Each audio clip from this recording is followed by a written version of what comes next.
What's going on, everybody? Huge shout out to our PTG fam. Thank you guys so much for tuning into the show. This episode is amazing. We had Tom Cole, the president of the NXL, on, and he gave us a bunch of insight on the state of the league, some really cool concepts and different ideas that they have, and just his outlook on paintball. Tom is somebody who has been working in the industry, and especially with the leagues, for as long as I can remember, and just has a ton of amazing insight. I think you guys are going to really, really like this one. This episode is brought to you by Savage Paintball. Savage Paintball is an amazing new sponsor of ours. I have personally used this product well before our deal with Play the Game, and it's amazing. It's a cold-rolled steel magnetic board, so extremely durable, with these 3D printed bunkers that allows you to visualize the layout for whatever tournament you're getting ready for. I love this thing. I have it set up right here on my coffee table right now. Shout out to Tim Montresor. I've got his layout up there, and it's actually the team that I am coaching right now is playing on the Tim Montresor layout in their next event. So it's been great for me to just keep in my living room so I could look over all the angles, make sure I have all of the shots and concepts and ideas going in my mind. Another really cool thing about this company is if the NXL or any league that you are playing updates their bunkers, their bunker systems, they've been known to do that every couple of years. They like to add a new one or take away something. Savage Paintball will make sure you are taken care of and update your bunker kit. It is also 100% refundable. If for any reason you are not satisfied with your purchase, you can send the board back and they will give you your money back. And I think that's amazing customer service. So you guys could head over to savagepaintball.com and check them out. If you want to get the Play the Game custom board, it is on their website. If you would like to get one of your own customizable boards with your team logo or your business logo or anything like that, you can also do that. And if you enter code Play the Game at checkout, you'll get 10% off. It's an amazing way for you guys to support the show. Tyler and I greatly appreciate it. And again, these things are amazing. They're so awesome for visualization, making sure that you remember everything that you have learned during your practices. This episode is also brought to you by Transfuse. Transfuse is our absolute most favorite electrolyte hydration, awesome drink. We love this stuff. I've been taking it every single day. It's had me feeling really good. Especially with travel. I just got back from a long weekend, and when you're flying, your body really gets run down. I'm sure you guys have all heard that you need to hydrate when you fly, so what better way than with Transfuse? And again, my favorite part about this drink, one of, I guess, is the amazing vitamins that it also has. Vitamin C, zinc, vitamin B. These are vitamins that are amazing for the brain, amazing for cognition, mental clarity, and also the immune system. Zinc and vitamin C both play a huge role in boosting your immunity, really just making you have more energy overall. So we love this stuff. It's been fantastic. They have tons of awesome flavors. I personally recommend the watermelon lime, but you guys could head over to their website and see which flavor works for you. Their website is translabs.com. That's TRANZLABS.com. And again, if you guys use code PLAYTHEGAME at checkout, you get 10% off. And also, it's an amazing way to support the show as well. We truly appreciate it. And we know that it's going to make your quality of life better. So we only promote stuff that we truly believe in and believe is going to make your lives better. So check them out. And, as usual, if you guys get any of this stuff, make sure to tag us on Instagram. We love to reshare that stuff. We love to see you guys kind of part of the culture. So with that said, this episode is also brought to you by G2 Paintball. G2 Paintball is a performance paintball driven brand that is designed to make you a better paintball athlete. If you guys follow Tyler or G2 Paintball on Instagram, you saw that over the weekend they had this awesome G2 clinic, and it looked like those guys out there were getting cooked. Sorry, I say guys, I did not see any females out there, but there have been tons of females that come through the G2 Paintball camp, even most notably some of the ladies that played for the Team USA squad. So shout out to them. Shout out to all the G2 participants. It's an amazing program. It is literally designed to make you a better athlete both on and off the field, but the type of fitness and type of training that the G2 program does is all based around paintball, and you guys hear me talk about it all the time. We had Scott Kemp on, and he's big into fitness, always has been, and even he was saying the importance of training for whatever activity it is you're doing. You could go and run 5-6 miles a day, but you can play 1 point of paintball and be extremely exhausted. It's because you're not training correctly. You need to train for paintball specific movements, and G2 Paintball does exactly that. It is also owned and operated by part of the Dynasty family, Victor Gamboa and Rusty Glaze, and they just do an amazing job. I know Tyler and myself look forward to working with them in the future, and we just love the entire G2 fam. Shout out to Grayson Gladstone as well, one of the G2 sponsored athletes. He was just out at the Ultimate Shootout, the one-on-one series this weekend. He had a pretty good performance, and he's been working with us for quite some time now. Grayson is awesome, young up-and-coming player, and just major love for him. So you guys can head over to g2paintball.com to find out more information, see what it's about, and if you guys have any questions, as always, feel free to reach out. We are happy to help. Without further ado, we're going to hop in the episode. We will see you in there. That was an insane inside move by Marcelo Margot. Great communication. And the crowd starts chanting Harmon. Great shot by all the guys. So Tyler Harmon saved that game. He came out with 2 wins. Marcelo Margot was on fire.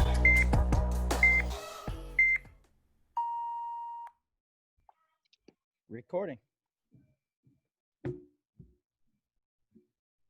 Yo, Tom Cole, thank you so much for coming on the show. How you doing, man? Doing good. Thank you guys for having me. Absolutely. Dude, you're a legend. We're honored to have you on the show, and thank you so much for being here with us. Yeah, no worries. I really do appreciate it. Yeah, absolutely, man. You've been a part of so many different organizations in paintball, some very famous ones. Can't wait to talk about Bad Company, the different leagues that you've ran, and obviously president of the NXL now. And we're in some kind of crazy times, but how are things for you? Things are good.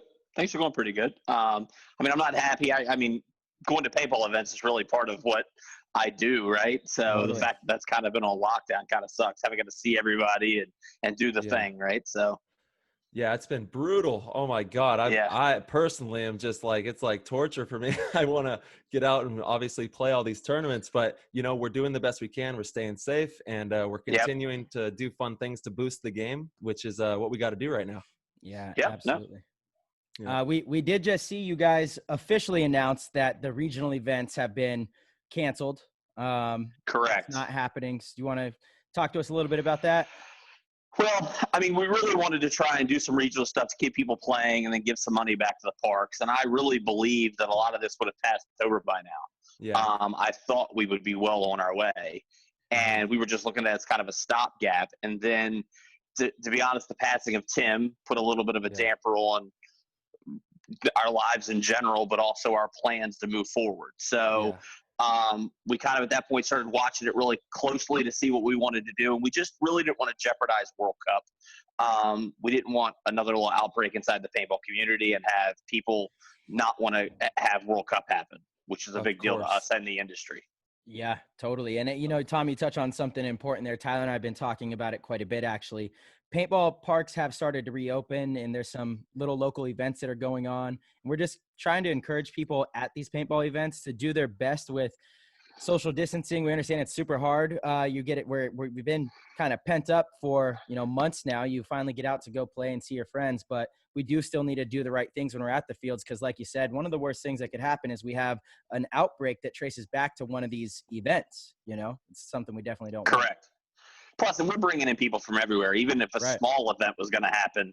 Like the number one question I got about the regional thing was, were we going to allow people from outside the region to play? Yeah. And, how am I going to manage that? You know what I mean? And so I would be worried about bringing it. Plus, I'm going to put all you guys together. Paintball people are not exactly easy to manage. And so I'm pretty sure you guys would have wanted to go out and have a good time, or maybe put 8 people in a hotel room and all those things that we're used to doing. And not on Dynasty, man. Risk. We roll 2 to a room. We live in luxury over here, Yeah. And I know you go to bed early. I have heard that as a rumor. The party Dynasty days are over. Yeah, those are long gone. I know. Nobody wants to have fun anymore, man. They don't want to have fun. Nobody wants to have fun, yeah. Such a shame. We commend you, Tom. We know that this is hard times, dude, and you guys are doing an outstanding job with what you've been dealt. We've never had to deal with this ever before, and before, yeah. It's crazy. Yeah. So what are some of the hurdles that the states and just the being here in the US are putting in our way? Well, so we also have the European factor, right? So we're going to be announcing here in a couple days that we're not going to do the next European events. We're going to have only one event in Europe as well. But basically, it just comes down to whether the cities are going to allow us to have these get-togethers. And I've kind of basically retreated to World Cup and the ICPL. So we have one ICPL coming in Chicago, which I think is pretty easy to run. And then the World Cup. And we've been probably talk weekly with the city of Kissimmee to try and discuss what our options are there. So Disney opened up this week. We're watching how their stuff goes. Florida seems pretty committed to staying open. Yeah. And we're just going to have to put some stuff in place that probably won't make everybody happy. Like, we're going to do one-way traffic throughout the event. We're going to have lots of cleaning stations. We're going to have a special group of people that are going to help clean the buzzers and the pits between matches. Awesome. So we got to do what we kind of do. So, it's just, it's just amazing to hear that we still want to try to make World Cup happen. And, all the extra precautions are, again, it's strange times. We've never experienced anything like this. So we just got to do the best we can. And, that's it. So thank you for making sure that's on the forefront. Yeah, no worries. And it's like a changing target, right? Like, so I have lots of I hedge, right? I'm always trying to find a backup plan. Of course. And so we may try and spread World Cup over 2 weekends and have X Ball only on one weekend and the 5-man and 10-man on another weekend. Yeah. We may limit the amount of teams that can participate in World Cup. It all really depends on the restrictions Florida imposes on us as far as people per acre. But we will definitely probably have pretty strict timelines of when you could be there. So if you're the morning division, you'll only be able to be there in the morning, afternoon division, and we'll try and give those people on and off the site. And we're talking about still 3 to 4 months, about 4 months out here. So exactly, yeah. So we still have plenty of time for a lot of this stuff to change. So totally. So we're just kind of come up with different options and move forward and hope that they stay that way.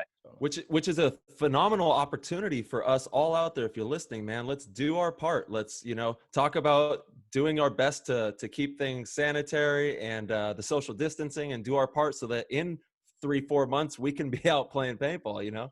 Mm-hmm. Right, and that's the big picture was we didn't want to have the regional events jeopardize that, right? If I have COVID-19 and I come meet all you guys and then I'm giving it to you guys, then it's going to really quickly go through that circle. Totally. We just wanted to let that kind of go through its paces and give us a chance to have World Cup. Absolutely, man. Yeah, we need World Cup, man. we need World Cup. Yeah. That's like the saving grace of the year. Otherwise, the Ironmen win the series, right? I know, and I've been rooting for the Ironmen for a long while now because I really felt like they deserved to win. But I don't want them to win the series their first after their first win right there. I think that'd be a little bit of a quick end there. You got to let me know, how are we going to navigate this? Because it's just ridiculous. They can't win the series of winning one tournament. That's what I'm saying. We're going to have World Cup. So I do believe no matter what happens, we will have a World Cup of some site. So we will, at the worst possible scenario, we would just limit it to the pros and semi-pro teams. And that's what I meant about doing stuff over the different weekends. If they say we can only have – so the property is 55 acres. So right now the restrictions are about 50 people per acre. So we will be able to make something work. It's just as long as they haven't completely shut down the state again. So we would do something even in the limited thing and webcast it or do something. So your chances of at least getting a chance to battle against the Ironmen to make sure they don't win it'll be there.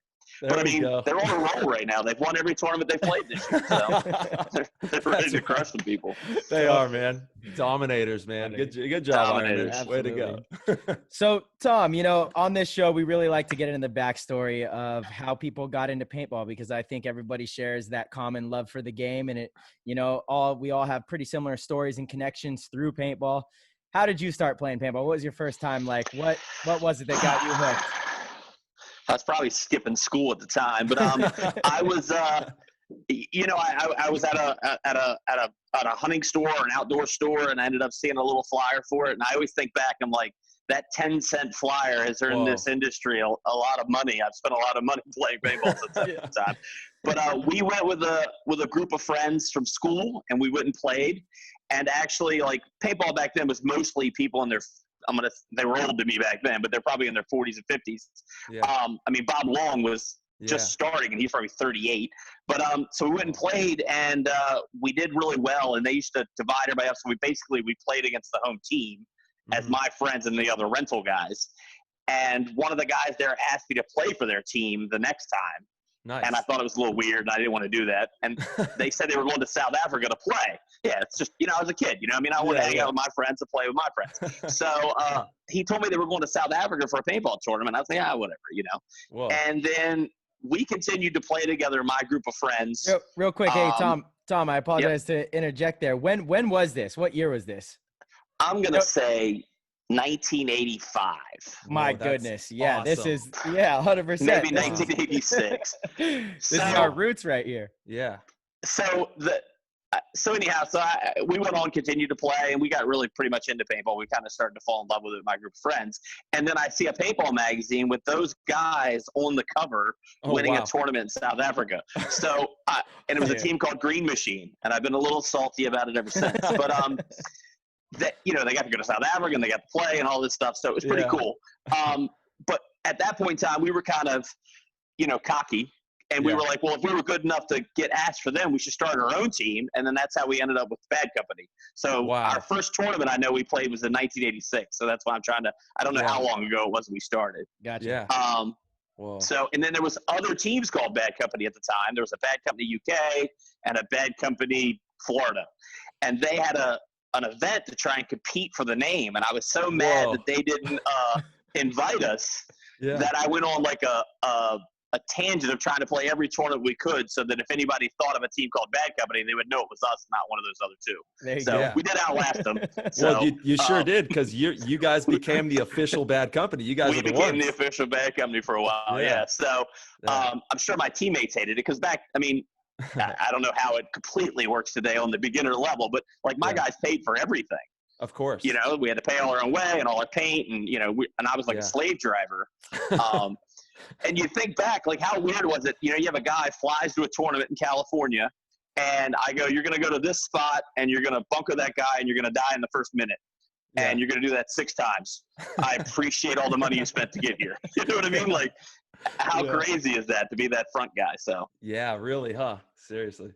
Yeah, that's awesome, man. Because a lot of listeners maybe don't know about the heritage of Bad Company. It's not around anymore, but Bad Company was one of the most badass paintball teams ever to play the game. Well, thank you very much. I mean, there was definitely the Ironman, Abshock, All-Americans. They were definitely better than us in the day, but we were definitely that 4th or 5th tier team that was always kind of vying for them or whatever. So totally, and at that time, team was from those same group of guys that I started playing with my original friends from school. Nice. And obviously through time they kind of went phased out, but for the first couple of years, that's basically who we played with. And can you kind of name off some of those players that were on the original Bad Company? Yeah, I can name them all, but you all aren't going to know who any of them are. John Bosley, Sean Alaconis, those Tommy Thompson. I mean, so they stopped playing probably right as the guns started going to semi-automatic. Because when we played back then, we were playing with pump guns. Yeah, that's right. So. Tom, you mentioned something kind of interesting at the beginning of that, of how you got into the game. You saw this flyer at a hunting store. Has the NXL, have you guys thought about putting together any kind of paintball flyers that go out? Maybe you guys do. I don't even know. But like you said, that 10 cents has gone a long way. Look, was the best one. Yeah. So we actually we did a deal this year with the city of Kissimmee and Uno's Pizzeria. Nice. So they put the flyers out at all the pizzerias in the Florida, like the Orlando metropolitan area, and the city went out and put out like another couple 100,000. Beautiful. And we've had street teams, mostly at World Cup. We do this because that's kind of an event that I really feel like we could bring an outside person in. For sure. And so we do send some street teams out and stuff like that. It is one of the things that, because of this break, I am trying to reevaluate some of our stuff and kind of put more effort into it. Gotcha. I mean, most people don't realize this, but we started the NXL in 2015. It was kind of like a whirlwind. Like I was driving to find, we had announced locations that I didn't even have yet. I said we were going to the World Cup and I didn't have a venue in Orlando. Yeah. So you ended up getting one of the best in my venues. Car. Yeah. It ended up being a great venue, right? I drove halfway across the country constantly trying to find all these venues. So we've always been chasing our tail kind of with the organizational side of things. Yeah. And so now that we have this little lull, I can kind of reevaluate that and put some efforts back into some stuff. I feel like that's showbiz, baby. I know, huh? Seriously. Yeah. Yep, for sure. And 2019 World Cup was huge. I mean, what an event that was. And then we just got slapped right in the face coming right into the next year. Well, even Vegas was pretty epic. Yes. Yeah. That's you know right. what I mean? I mean, Vegas was really good. And I really felt like the industry was starting to turn around and get over a hump there that we had for a little while. So, I think it will. I thought Vegas was great. It'll overcome all of this. We've just got to, like, it's just choppy water right now. We've got to navigate this choppy water and get to clear seas, you know? Well, one other thing that's happened, so in my entire, I'll give you like the breakdown of like how I see the tournament world going on, right? So back when I started, everybody that played paintball and everybody that owned a field and owned a business, we'll use Dave Youngblood as an example, right? He didn't start die because he was a business guy. He started die because he was a paintball player and he played tournament paintball, right? Yeah. So everybody that I interacted with was on a tournament team. So if you had to go play at a park, that guy played on the tournament team. Everybody kind of did that. Yeah. And then let's talk about it's like 1995, let's say. There was a switch in the industry where a lot of those guys stopped playing and they started just running their parks. And they started to really like not want people with their own equipment coming to the parks. And it was a slow trend in the United States. In Europe, it was faster, but they kind of started really phasing out those guys that own their own equipment. And now during this COVID, and they always think because the rentals are really where they make their money, right? The birthday parties and the corporate outings and all that kind of stuff. Yeah. But during diversity, like what we're seeing now, the people that are chomping to get back out and play at the parks, and one of the people that are kind of helping them get started again are people that own their own equipment. Yeah. Because we're hooked, right? Yeah. You don't have to you don't have to convince some mom and her kids to come play paintball in this crazy time. They just got to tell us the time and a place that we go. That's right. Yeah. So I think the industry has seen it. Paintball players are waiting for one of the big NXL events to happen too. You know, I know that. I've been out to quite a few parks and paintball players want to play paintball, you know? Yeah. It's been. I like to think so. Yeah. I like to think so. So yeah. Yeah, I'm sure you hear it all day long, you know? I mean, they're just all day long, yes. Yeah. Well, I get mixed. We just did a conference call with the European pro teams and they seemed, we were giving them the option whether to do an event in September or just do one event in October. Yeah. And they really felt like September was too early to get back out there and start. I mean, they want to play, but they're just worried about the travel restrictions and all that stuff. So. Absolutely. And safety is number one. Obviously that's safety is number one. That's what we got to make sure we do everything smart and safe and that we protect our paintball community. That's it. Correct. It's a small one. So we got to keep an eye on it. So. Yeah, absolutely, man. Yeah. Because, you know, it's a delicate fabric and we got to make sure we nurture it and do it properly. That's it. Yeah. So Tom, how and when exactly, obviously you started as a player and like you said, most of people that are in the industry, they started as players for the love of the game. Again, that's why we love the show. We've been able to talk to so many players or industry leaders so far that it truly is from the love of the game. But when was it that you first kind of made that transition into running the leagues and making your way into the position you're at now? Well, so it was really through like the first paintball coup.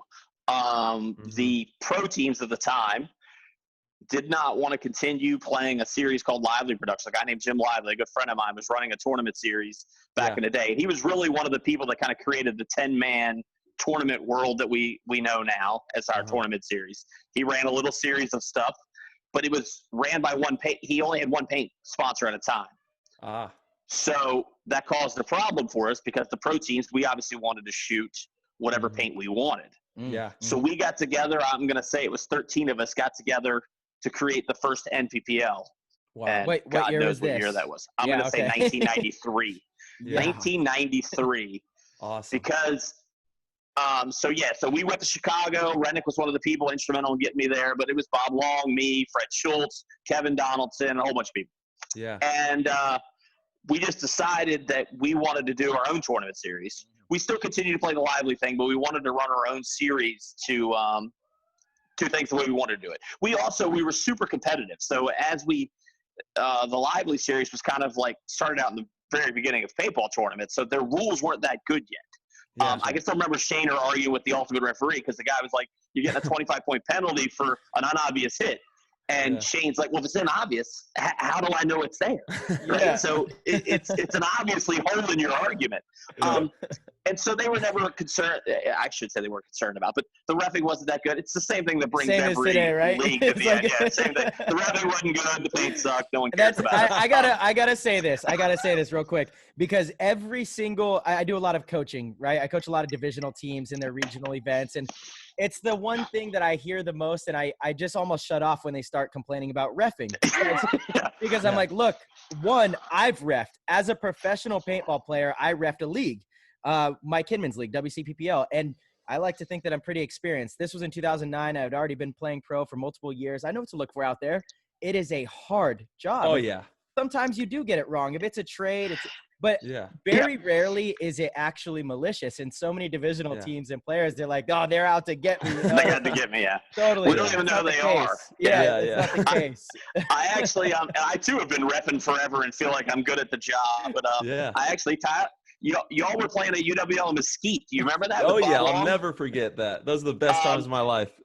So at some point in time, I called Frank Cano out. Like, one of you guys was battling with him, and I was like, "You're dead." And he's like, "Where?" And I'm like, "Oh, my bad, you're not. But you're still out." Because I told everybody you were dead. And he just, and Frank's somewhat hostile sometimes, right? But once I told him I was wrong, but he was still screwed. He was like, "All right, cool, I got it." That was a good tournament. Yeah, man. Oh, the UWL, that was the best. This is where I'll take my shot at Bear here. That's where I pulled Bob Long aside and I said, you were doing really good, but Bear made you like half as good. Yeah. Because I said, so you need to get Bear off the field. I remember you guys wanted to go through those tunnels, and you so wanted to go kill people. Yeah. And Bear was like, no, we got to go check on the other side. I was like, no, go bayonet some dudes, man. I don't want to watch y'all back up. And then so he got you so worried. Yeah. Huh? You got to go get those guys. That was a good event. Yeah, it was a good event. Honestly, Tommy, those UWLs, for everyone that plays Call of Duty, it's like domination. Call of Duty domination. There's 4 flags on the field. It is so much fun. We played those with Bob Long for a couple seasons and won a few of them and had a great time out there. They were definitely fun. They were a little hectic to ref because you guys were something else. But Mesquite was tough. That field was tough. Like lots of little alleys and stuff. That's something that. Oh, sorry, Ty, go ahead. Oh, I was just gonna say it was thick. Like the Mesquite tournament was just it was like beyond thick. Beyond thick. Yeah. No, I was just gonna say that's something that I really love that the NXL has been doing, and got to pay our respects to Tim. Obviously, he really was the pioneer in bringing 10-man back and making it really exciting for a lot of the players. Sure. Yeah. But I just love the whole concept of playing more paintball, and at the NXL events, you guys offer so many options for players to play. When you're at an actual NXL event, you've got the 10-man. It's still on airball, sure, but you've got so many different styles. And I think as a paintball player, that's what we need to be doing because, we have a small demographic that really likes the tournament style of X-ball, but there's a lot of people that like to play paintball. If it's on hyperball or in the woods with their buddies, that's what we need to be pushing. And it's weird how narrow we've gotten, and I didn't realize this, but I think at World Cup this year we had a Jason chose in a layout that didn't have a true snake. Is that correct? Yeah. Uh-huh. But somewhere I was getting grief that we didn't have a snake, and I was like, nowhere in time did I say we were going to have a Dorito side and a snake side, right? I didn't even know that was a thing.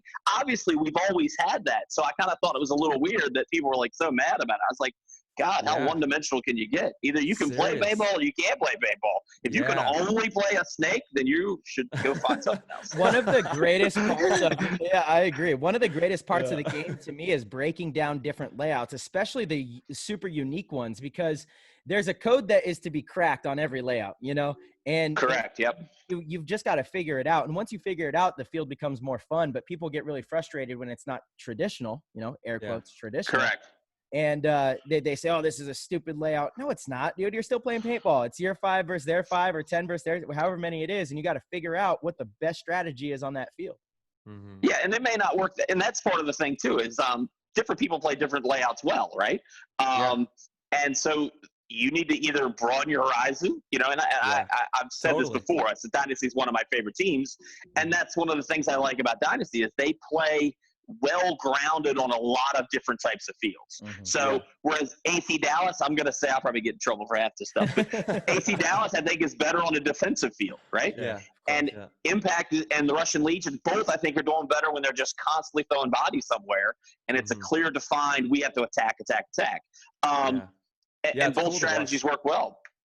It's been awesome to watch all the different styles, and I feel like you guys kind of have like a social experiment going on as well, where you set up different things to see, different outcomes. And it's been pretty fun to see all the different styles that we can come up with all these different layouts.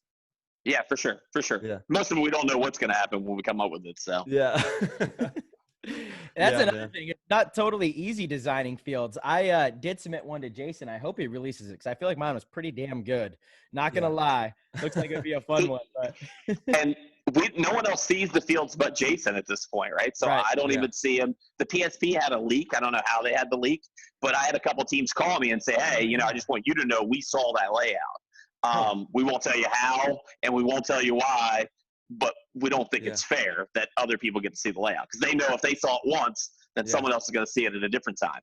And so now, just to cut out all the chances, I just let Jason do it. He comes up with it, and he's done a great job. He hits more home runs than not. So And I just want to add, we really, for all the listeners, we got to do a tremendous job of keeping the ICC alive and keeping 10-man alive. This is the funnest paintball. Literally, like, I play top-level pro paintball on these airball fields. I'll still say playing 10-man out there, running around on those fields is pretty damn fun. Right up there with the pro paintball for me. Yeah, and they still, obviously and unfortunately, they canceled the ICC this year, but we still have the ICPL, you said, right, Tom? Yep, we're going to do that in Chicago.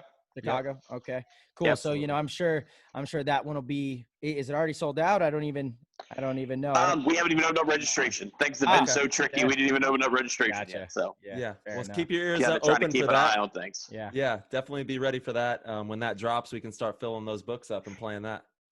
Yeah, no, I was been pretty impressed with the ICPL as far as the teams, like the guys that are playing it, they're taking it super seriously and they want to win for sure.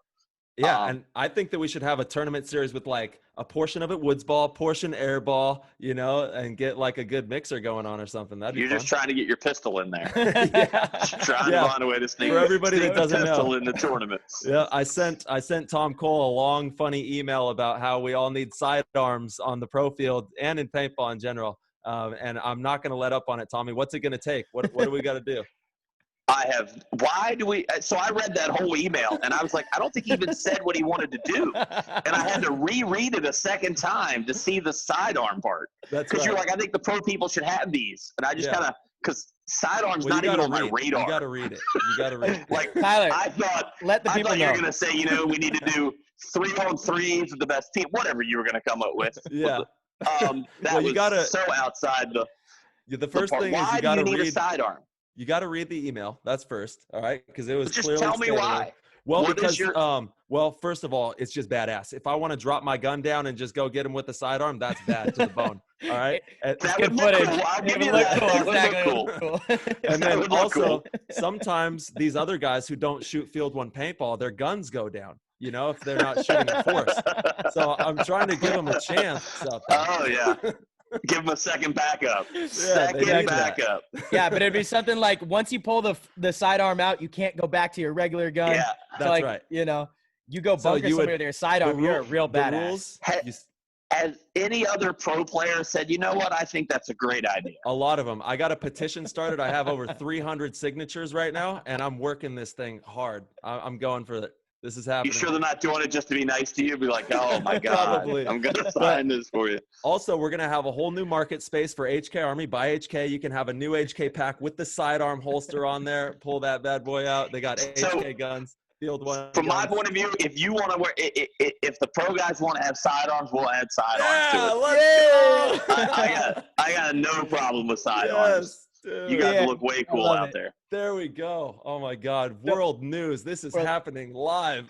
Tyler's been very passionate. You got to get some other pro guys to collaborate that though, right? You can't just be you two. It's going to take time. We're going to get this. We're getting this going. I don't feel like Ryan Greasefan's going to want to go for a pistol at any point in time. Yeah, no one's really listening to him anymore, though, Got it, yes. We're done. He's done. Done listening to Ryan. Yeah. All right, so, Tom, being in your position, I know for so long you've also done so much trying to get outside sponsorship into paintball and help the leagues that you've built get that notoriety. And NPPL got really close many times. I mean, NPPL was actually on ESPN. You know, there's been so many, I feel like paintball's been so close so many times. I would like to talk to you a little bit about that and what it's going to take for us as a sport to kind of reach that next level and get these outside sponsors interested, you know? It's a complicated issue, Of but course. let's think how to face this. So the whole gun thing, right? I'm gonna be candid, right? The gun thing is a problem, So right? the sidearm's a terrible idea. The sidearm is an additional horrible idea. So Good, add it to the list. Let's keep it going.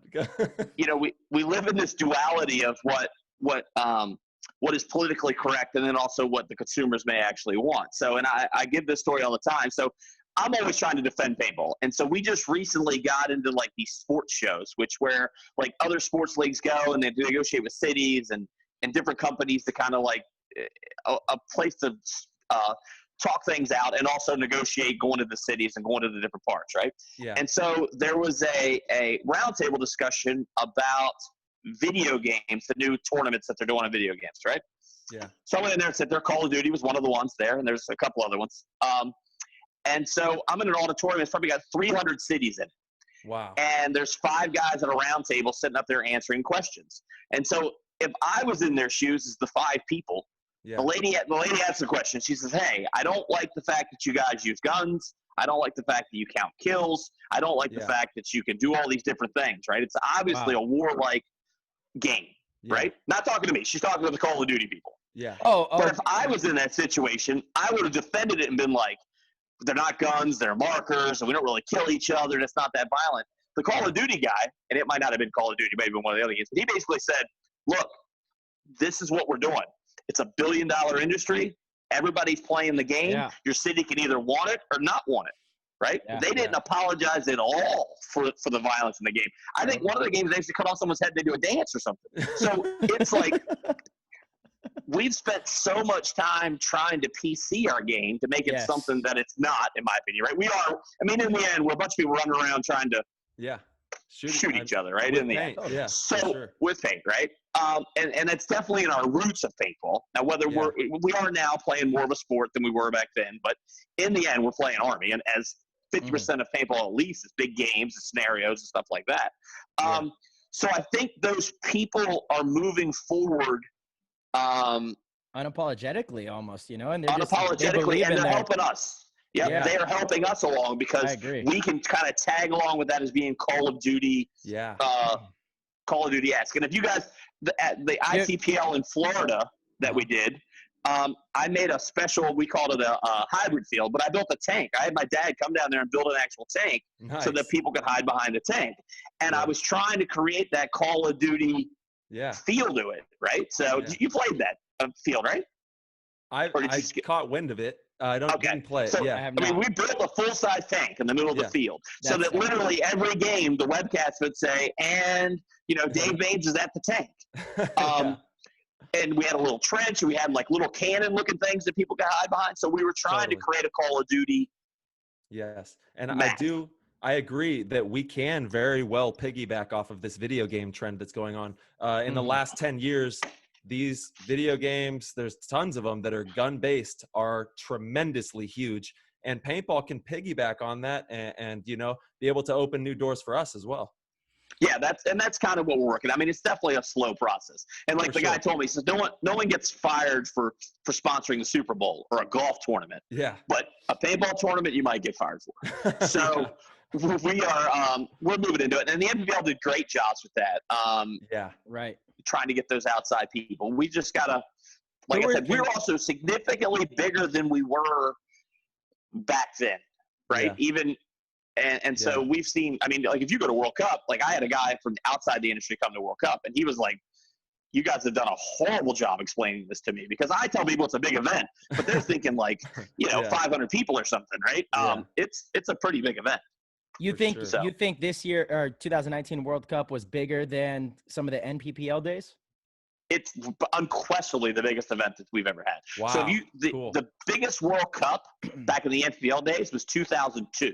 Yeah. So you have the original NPPL before the split, before the PSP and the Chuck Etch NPPL, right? Yeah. That was when it was at its biggest because we only had one league at the time. So everybody was condensed in there. And I think they did a total of 200 teams at World Cup. We had almost 600 at this last one. So to be fair though, Tom, are we counting people or teams, right? Because you know how it is right now with I had some 3-mans and some 2-mans. I cheat. Joke about it, always calls it my monkey math. Even then, we're still bigger.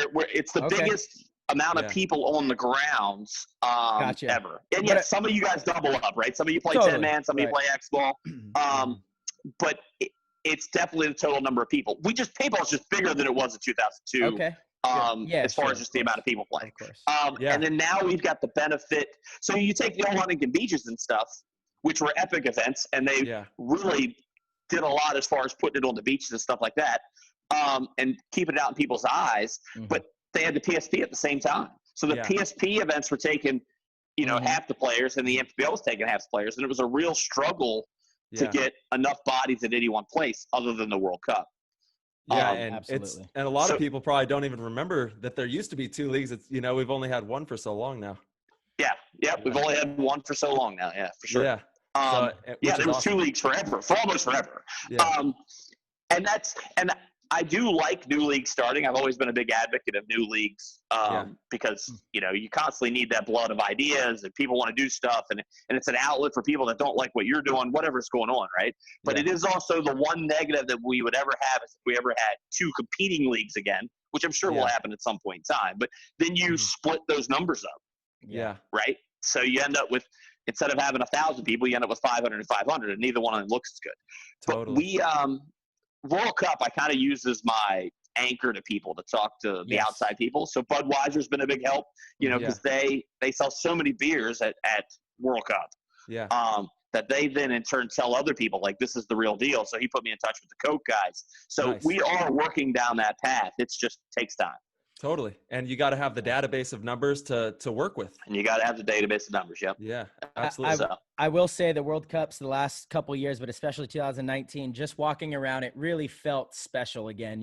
It was so good to see because the event was just alive, and World Cup has always had, people always ask, or when you do interviews, they ask, what does World Cup mean to you? And it's hard to explain. It's something that you can sense when you're there. There's just a feeling of this is the biggest tournament in the world.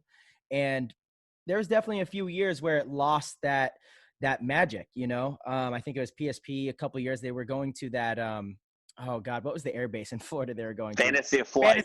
Oh yeah. That field was pretty terrible, and like that was definitely, kind of in the dumps, for World Cup. It was like, this ain't it, guys, this isn't it. Yeah. But it's tough. And I mean, I take my fair share of shots at PSP, but because they were my competition there for a little while. But I mean, in their defense, right, they went through that economic time where, because they were at Disney at one point, right? So they pushed the envelope. But then when the economy broke, they had to just, they had to survive. So I give them full credit for surviving. Oh, I agree. Yeah, totally. And kind of keep that going. But it does. Oh, I got a battery light going on here. Keep that battery alive. it does. I think you get shell shocked, right? When you survive something like that, then you don't want to necessarily re-spend. And luckily, our ownership group is super passionate about paintball, and so they're not afraid to reinvest in the vision, right? Yeah. So, and I wanted the World Cup. I wanted all our events to be a spectacle, right? So we go out of our way to try and how can we wow people? And literally after every World Cup, we kind of have a meeting that's like, how are we going to re-wow them now, right? Because every year we add something new and kind of try and do that. Well, and that's so important in a time where things just go viral on the internet. Like you were talking about that stigma against Call of Duty or paintball because we're using guns and simulating. That's kind of, in a way, old thinking. And, maybe back in the day, you'd get turned down for being on ESPN or some sort of network. But we can do all of the promotions ourselves. You could post a video on YouTube and it could get millions of views. Correct. Get so much interest from our own marketing that we don't have to answer to anybody, obviously we want to represent the sport in a good light, of course, but we have opportunity to do that. Mm-hmm. Sure. We've actually been talking with OTT people. I mean, Go Sports is obviously a beautiful example of that, right? They can film that and do that and do whatever, right? So there are so many different opportunities. We were actually trying to get maybe on like not Netflix, on like the Roku or the Apple TV, and I know Grow Sports is currently working on that. So awesome. That would kind of help broaden the scope there. Totally. I think today, in today's modern day and age, we have more eyes on paintball than there ever have been in the history of the game, in my opinion. I mean, we never had so many people with cameras filming paintball ever before than right now in today's day. Yeah, it's crazy. If you see the line of media people that are trying to sign up to get in there, it drives me batty. But yes, there's definitely a lot of media people. That's amazing too. Shout out to our media people, because they're the ones that keep these stories alive too. You know, I'm always appreciative of the photographers, because they capture big moments, especially, you know, if it's on the field, no matter what division it is, they capture these moments that are really special. They make the game look really cool. And they're getting that stuff out there to eyes that, you know, virgin paintball eyes, people that never seen the game before. I missed the old days when we had magazines, and, you know, like there was a lot more online sites you could go check out and things like that. We have a ton of photographers right now, which is amazing. And like I said, more cameras than there's ever been, but it was a different feel when you would go to like Barnes and Nobles and open up a magazine and look through it, and that whole experience. Yeah, for sure. That's one of my favorite moments. I was looking over some kid's shoulder that was reading a paintball magazine at Barnes and Noble, and he was like reading an article about me, and I was like, hey. And I was trying to like get him to see that it was me. He never got it. So I just ended up leaving unfulfilled. But yeah. Tom, That's so cool, right? You go see yourself in a magazine. Sure. For sure. Have you thought of? Because I know in some brief conversations we've had, I've heard you mention before the NXL wanting to be more of on the media side of things. Have you guys thought of doing some kind of print magazine that you can try to get back into the major stores for all the big events? We have. It's and we actually took it quite far there for a little while. But print media really is challenged right now, right? Even like Playboy went out of business, right? Yeah. So dude, I have a hard time competing. Shell shock. Yeah.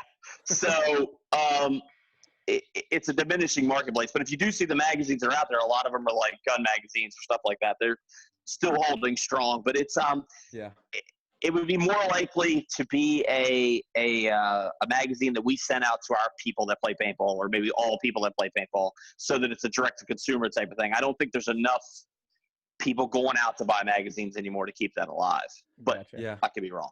Yeah, it's all like Instagram and digital now. Gary Baum's got a great story. He said he had some guy that was on the cover of the magazine, right? Let's say it was Bob Long. And he showed it to him, and he's like, it's actually a kid. So he showed the kid his picture in the magazine. The kid's like, that's great. And Gary's like, you can have the magazine. The kid's like, no, I took a picture of it with his phone, right? So he didn't even want the magazine. He just wanted a picture of himself on the magazine. So that's terrible. That says something there. So that's a big statement. That says something about what's going on with magazines. Yeah. So you're right. So I'll give you guys a question. I don't get to ask questions too often. There we go.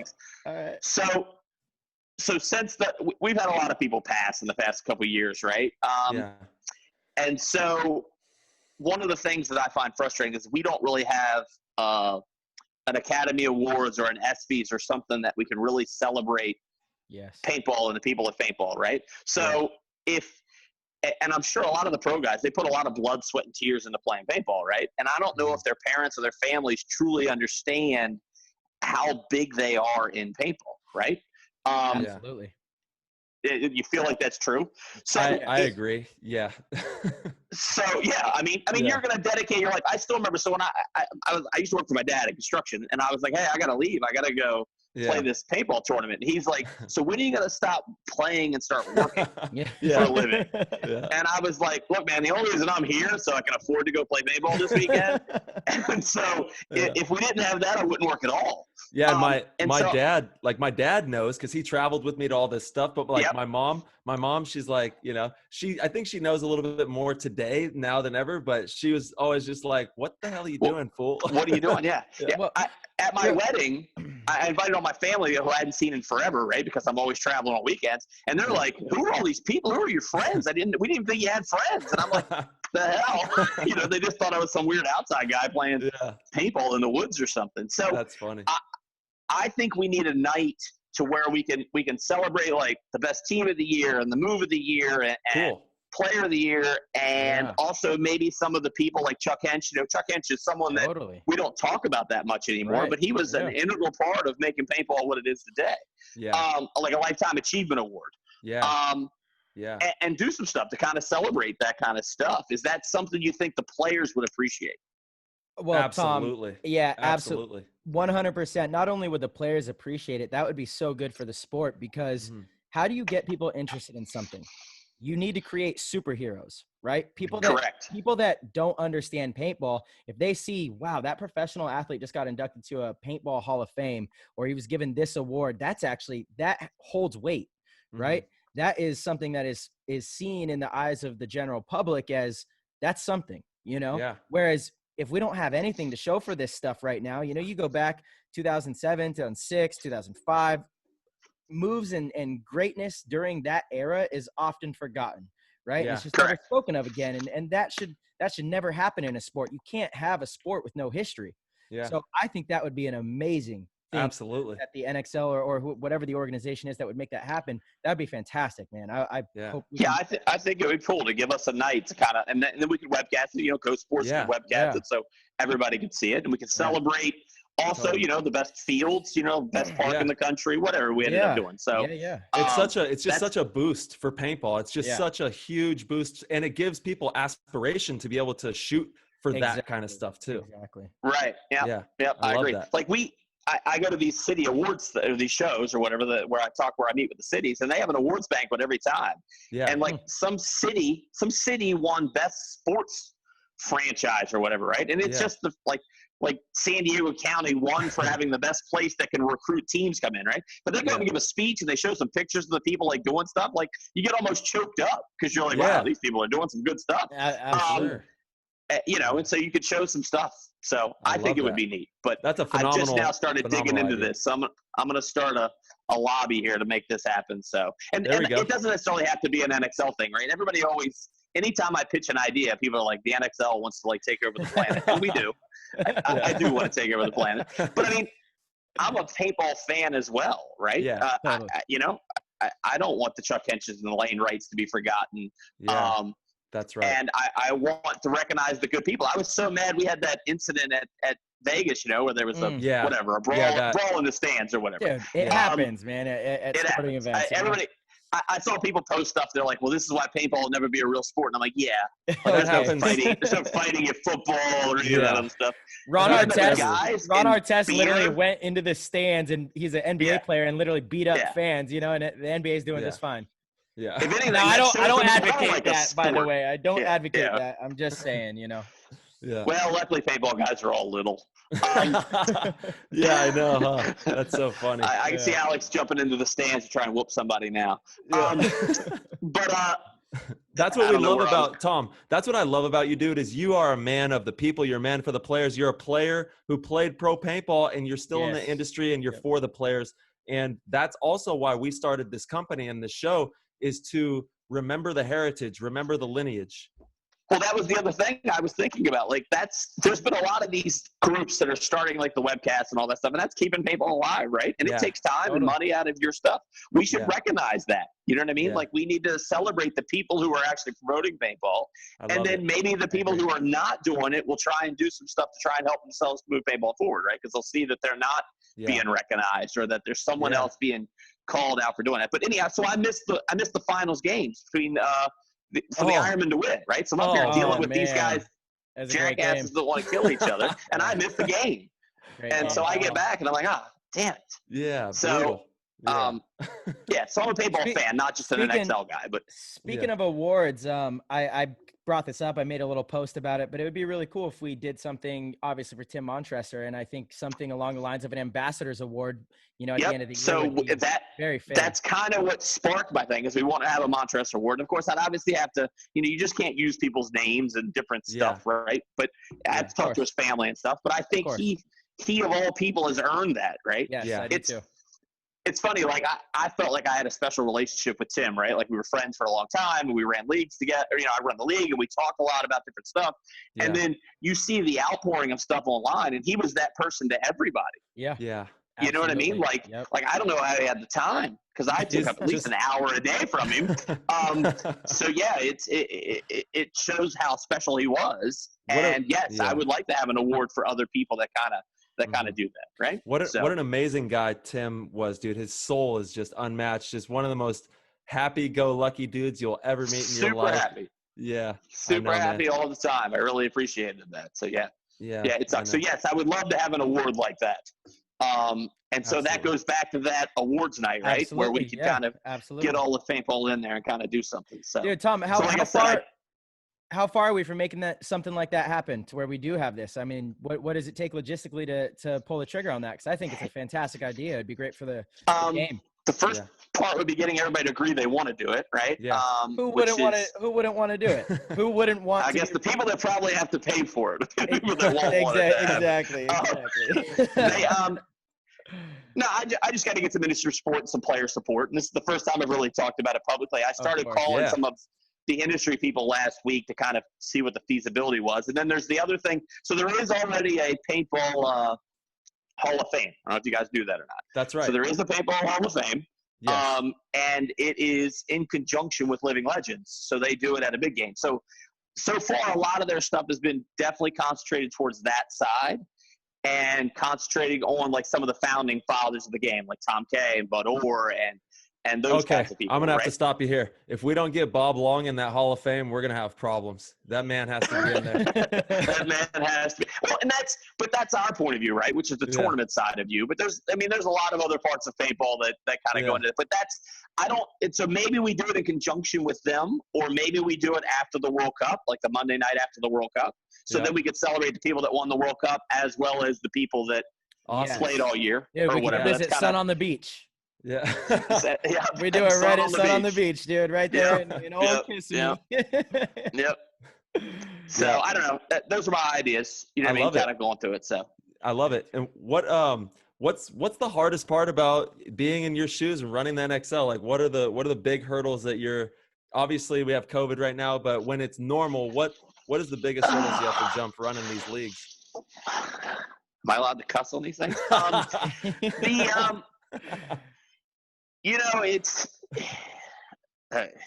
It's a lot, but the biggest thing is probably the conflicts of interest inherent inside of paintball, right? So we have, I have owners who also own teams. I have sponsors who have companies. At one point in time, I had an owner that also owned a company. And so every time you talk to somebody, so let's say I talk to you tomorrow and you want to have a sidearm, I need to know if you guys already have a sidearm in the works. And a patent on it, to where no one else can. And a patent on it, right? So that is the reality of my life, is when this person's pitching me something, what is his vested interest? Right. Yeah. And so I get that's what I deal with constantly. And luckily, the owners are one of the obviously the big proofs, right? Impact and Heat are two of the best teams in the league. And three of my owners, or four of the owners, are all part of those organizations. Yeah. And so my analogy is, if they owned a car wash and they wanted to tell the guy that ran the car wash to put in a new soap and we're only going to be open from 9 to 11, the guy would just do it, right? Yeah. But when they ask me to do something, I'm like, so what is the goal here, right? Even if they don't know it, is this going to benefit them some way? Is this going to do something? And they mean, they by far are the hugest paintball advocates, right? But I have to think about all these things and how it's going to be perceived. Yeah. And so we've had a really good relationship. We argue. I don't always see eye to eye. They don't always like my ideas. Yeah. But they let us move forward with them, you know what I mean? And kind of just lobby me just like everybody else. So that's probably the hardest part. And then, totally. And so I try and stay positive all the time, right? I think I try and be happy, right? It's my goal. And when you read the stuff online, you see all the shots that gets taken at you constantly. Sometimes you get a little frustrated. You're like, why am I doing all this? If no one's ever going to like it. Yeah, I had some guy today, I'm not going to say his name, but it might have been yesterday, but he just like wore out the NXL for a long time. And then he said, but you, Tom, you're a good person. I was like, thank you for throwing that in for me. Yeah, that's got to be so the NXL brutal, sucks, but you personally are a fine guy. Yeah, and you are. So You're that's probably outstanding. Yeah, you're outstanding. So I always end up writing something crappy right after World Cup, because after World Cup, I'm tired and I'm beat up and I feel like we did a great job, right? And then I go online and someone's going to write something stupid and I'm like, really? And then I always reply back, and you should never reply back, right? So then I end up in a Facebook war with some kid at 9 a.m. the Monday after World Cup. So yeah, that should never happen. Yeah. You know what, though? That's part of what makes you a great president of the league. You really do care, man. You really do. And so it hurts you as a person, because you put a lot of your time and effort, and you've put most of your life into running paintball leagues and trying to do the best you can for the community. So I get it. But Tom, there's going to always be these negative naysayers. Don't go giving yourself a hard time. I know. I want to convince every one of them. I want to convince every one of them we're right. Yeah. Well, you got a hard job, dude. You get it from so many different angles, just getting things thrown at you, and you have to navigate that. And you guys said something earlier that you said as soon as you start hearing a player talk about the reffing or whatever, it's real easy just to turn those guys off. And sometimes I guess we all do, right? Because we've heard the same, like, worst call ever, right? And I'm always like, well, there's actually this Jeremy Saul thing where he was out in the woods shooting people, and we didn't know about it. That was a pretty bad call, right? When we missed that. That was bad. That was bad, right? God. That was in 2000, 2001? I don't know. Somewhere right around there. Somewhere around there. Yeah. See, I get as many shots in as I can on because I take them all the time. I gotta say, I did say that I shut off, but that's as a coach, right? So like the teams that I coach, I don't want them to be focused on it. Your position's different. Yeah. It's easy for the remoter to do it too, because you hear it so often, and let's even say 50% of the time it's wrong, right? They're wrong, right? So the shooter's perspective, they think everything's a certain way, right? But you really got to listen to it and reinvest in it and kind of go back and kind of reevaluate what's going on and look at it. How do you think the league can improve the reffing? Ooh, good question. It's complicated, like everything, but we need a more formalized system of training than what we currently have. Yeah. So we're currently working on a thing where, and I'll give you an example. So you come and say, that was the worst call ever. That guy doesn't even know the rule book. I want to be able to pull up and say, well, actually, Bob Long took 3 classes and got an A in it and knows the rule book, right? Mm-hmm. Right now, I don't know that answer, right? I go up and I'm like, hey, Bill, did you make this call? You know what I mean? And some of the calls are crazy, right? And so you're like, I don't even know how we got to that call. Mm-hmm. So I would like a better training system and a more advanced training. So far, paintball, and this is as much my fault as anybody's, right? But we are basically trying to recruit people to referee. Yes. And so we have a lot of entry-level training, but we don't have advanced level training. Mm-hmm. And the sad thing is, as much crap as the referees get, they want to do a good job. Of course. They're not doing this because, you know what I mean, that they need to get out of the house or something. They want to come and be good paintball referees. And we need to train them to do it the way we want them to do it and make them better. So give them the tools to make themselves better referees. For sure. And the solution online, or the solution is always to fire the referee, right? Dock his pay, fire the guy. And I'm like, yeah, that works. Yeah. And so we really just need to improve the training system and kind of make it good. And to be honest with you, everybody thinks I get so much grief at the tournaments, and really most of the players are pretty positive. As long as I got my dog with me, they leave me alone. But they come and they understand the reffing problems. And I mean, I do get some people that are pretty mad at the time, but they go through it. And I'll give you a good story. So this year at World Cup, I had a VIP walking around with me that was from an outside industry place, and I'm not going to say who. But so I literally was trying to show this guy a paintball tournament and why they should sponsor it and work with it in the future. And I walk into the pits, and some team has just lost because of a bad call. Mm-hmm. And so they come at me. They're like, oh, my God, there's Tom. We're going straight to the top. Let's get this guy. And they start just wearing me out. No. And I'm like, hey, this is Bill from Unnamed Company. And they instantly stopped and were like, great event, great this, great whatever, you know. But I give them points for that, right? Because they can see the big picture, right? I wasn't going to fix the call. Right. I was not going to go back in time and fix the call. So they instantly went into the thing. And I even used the point. I said, hey, if we'd have had a paved sidewalk here for these guys to walk to, they would be less mad at me now And they're like, Yeah. yes, we'd be less mad at him now. I said, so, because it all adds up, right? You get a bad call, you get screwed at the paint truck, the guy in the parking lot was a jackass. All that adds up to you having a bad time. I will say the NXL Pro field is doing an astounding job. The instant replay is huge for what we do. I feel like reffing has never been better than it is right now. And whatever you guys are doing with the pro guys, we really appreciate it because it's going well. Yeah. It's retention. We keep those guys now because we're paying them a little bit more. We're trying to treat them better. Yeah. And so that they stay. And once it's obvious like anything. You guys wouldn't want to turn your team over every week, right? Yeah. So Yep. we don't want to turn our referees over every week. They're doing an astounding job. And I give a lot of credit to Jason. He's done such a tremendous job. He truly cares to get all the calls right, and he misses some stuff. We all do. Again, it's a really tough game to referee, but Jason, I think, has brought the integrity of the professional field up many notches. I really do. Yeah, he's the one that has the bad job. Because you guys really do yell at him, right? He has the worst job. Between Todd and Jeremy alone, I would have killed myself, right? Just to have and if those two play each other, I guess one of them is going to be happy when they end. But that would be brutal. So it's a tough job, man. Yeah. Yeah, that's a tough job. That is really a tough job. And you also have to support your referees, right? You just can't throw them under the bus every time, right? So it's and it's not like being a paintball referee is this highly coveted job too. Like you said, you're recruiting players, so you're recruiting referees. So it's a tough conundrum because you kind of have what you have to work with. So you got to try to train them better.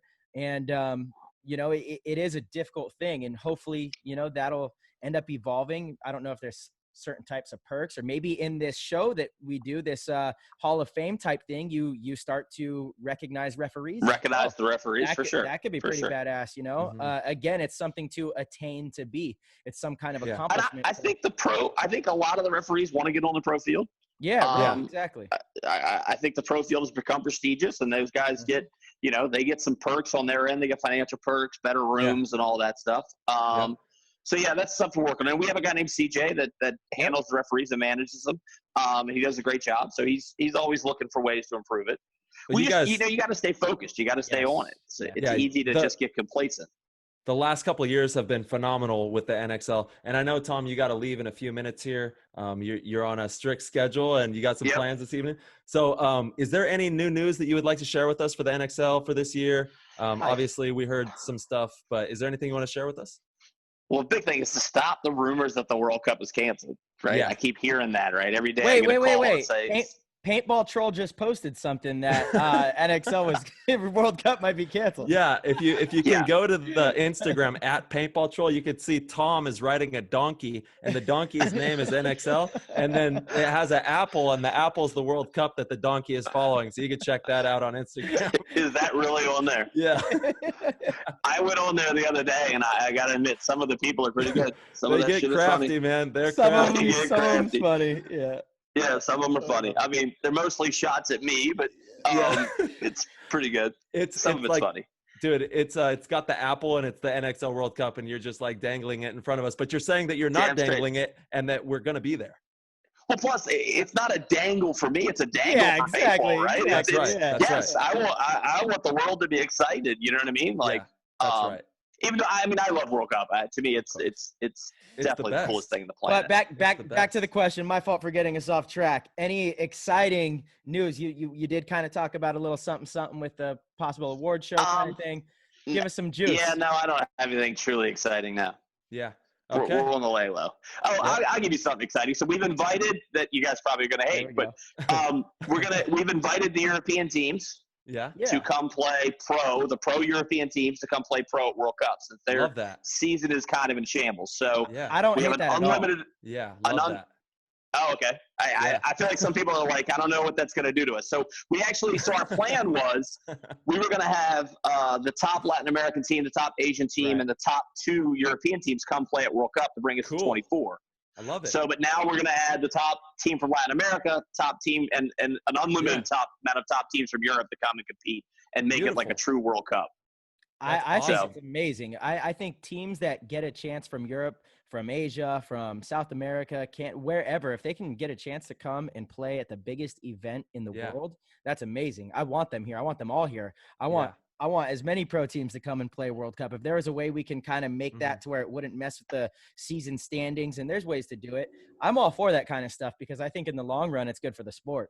Totally. We need to have everybody involved. Yes. Yeah. America is not the, the all end all to paintball, right? So we need to kind of think of it from a world perspective. So speaking of that, Tom, and again, I do know you have to go. So like, I have one more question. I think maybe Tyler does too. But speaking of the, foreign paintball, essentially, you said there's going to be one more tournament. You guys are trying to make one European event happen this year. Correct. Any idea where that might be? What that might entail? It's Barcelona, and it's the October weekend. I don't know. I don't have it right in front of me. I'm sorry. Okay. But it's already been announced because we had to cancel Barcelona the first time, and we moved it back. But Europe's a little bit more of a challenge because they actually have lots of different countries that have to travel through. Yeah, so 100%.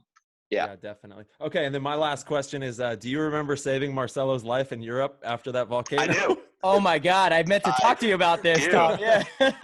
Yes, I drove you like 6 hours or something. No, it was like a 12-hour road trip from Malaga. I know it was long. Yeah, from Malaga. Good God. All the way up to Barcelona. With Lisbon, Benfica. Got it. Yeah, I remember thinking, how did I get suckered into this? Dude, it was a long ride. It was a long ride. So here's what happened. I was over there with Scott Kemp, and the volcano happened. All the airports got shut down, flights were canceled, everything was in complete chaos. And at the time I was 18 years old. I'm just a kid. It's like my first year over in Europe, and all of a sudden Scott gets a flight home. He paid like $4,000 for a flight home. And so he bailed, and I couldn't afford a $4,000 flight. So I kind of panicked. And I remember hearing you were on the phone in the lobby, where I was also in the lobby trying to figure out what I can do for flights. And I was told that the only option was to get to Barcelona, and I would be able to get out of Barcelona for a reasonable price. And I heard you said something about, you were trying to organize your flights, and you said, okay, I'm going to Barcelona. And I just said, excuse me, Tom, I don't even remember if I knew your name, but I literally just like, I'm Marcelo. We're both Americans over here. Like, maybe you want to help me out. I need to get to Barcelona too. And you were super cool, man. You were just like, yeah, no problem, man. And you opened your doors literally and let me in and drove me all the way up there and get home. And it was like, that was my first encounter meeting you, a complete stranger. You had no idea who I was. This says a lot about Tom, right? It does. I've always appreciated that, because it was just genuinely kind of you to help save my life. Well, there wasn't very many Americans there, so I had to save somebody. So that's it. Totally. Yeah, Tommy, man, thank you so much for everything you do for paintball from the bottom of both of our hearts, and the paintball community, man, the NXL. Thank you, everybody that comes together to put these productions together. I know it's a lot of work, and I know we're navigating crazy times, but we just have so much appreciation for you, and thank you for coming on the show, brother. Absolutely. I appreciate it, guys. Thank you guys very much, and thanks for doing this. Yeah, Tommy, absolutely. We'll have you on again soon. All right, buddy. No problem. Anytime. Peace. All right, brother. Have a good one. Stay safe. All right. Yep. Peace. Thank you guys so much for tuning in. That was an epic episode with Tom Cole, president of the NXL. We thank him so much for coming on the show. Even though it was short, it was very sweet, and I feel like we got a lot of amazing information from him. And what a cool idea to have some sort of award ceremony to recognize industry leaders and top players. I think that's amazing. We need to make sure we solidify the history of the game. That is a huge mission here at Play the Game Paintball. And that's part of the reason we started this show, is to make sure that these stories are told and remembered to future generations of the sport. So we're going to push that one until it comes to fruition with your guys' help. If you guys see Tom Cole, make sure to nudge him and say, hey, we need to make sure that happens. With that said, guys, thank you guys again. As always, if you guys would like, you could head over to ptgpaintball.com and check out our store. We have a lot of merchandise. We have all of our shows on there. We've got our YouTube channel on there as well. And we also have our Patreon. So if you guys would like to become a supporter of the show in any capacity, we would greatly appreciate it. We are so thankful for you guys. Tyler always says it. You guys are the lifeblood of this entire thing. So we're having fun with it. We're going to continue to be here for a long time, and we just want to continue to build the PTG fam. Our website is brought to you by Rusty Glaze. Rusty Glaze owns Constant Pursuit. That is his web design company. If you guys are interested in getting a website, he's your guy for sure. I know a lot of people during these COVID times have kind of started their own business and are pursuing different passions, and often they need websites to go with it. Promise you guys, Rusty is definitely the guy. Everything that he does is just elite work. Again, you guys could see firsthand on our website how good of a job he's done. But my favorite part about it is that everything is so user friendly. Once he designs your website and hands it over, it's incredibly easy for you guys to navigate. Tyler and myself do most of the updates on the website now after, Rusty did all of the initial groundwork, and it's amazing. It's really easy for us. It makes it convenient to run a business, and yeah, you guys could check it out. Rusty does much of the paintball web design for a lot of the community. So again, if you guys are interested, you could find out more information about that at constantpursuit.com. And until next time, we will see you guys very, very soon.